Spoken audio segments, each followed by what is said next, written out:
روزی مولا نصرالدین از کوچه‌ای می‌گذشت. در همان حال از درون خانه‌ای صدای آخوندی را شنید که بلند صدا می‌زد. سمیه! لحظه‌ای بعد زنی جوان از همان خانه با صدای رسا پاسخ داد. نه خیر حاج آقا.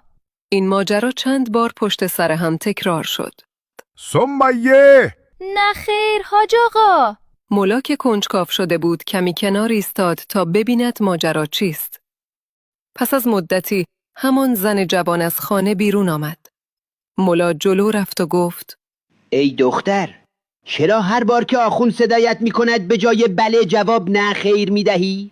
زن که همان سمیه بود لبخند زد و پاسخ داد: مولا جان، این آخوندا خیلی زیرکن.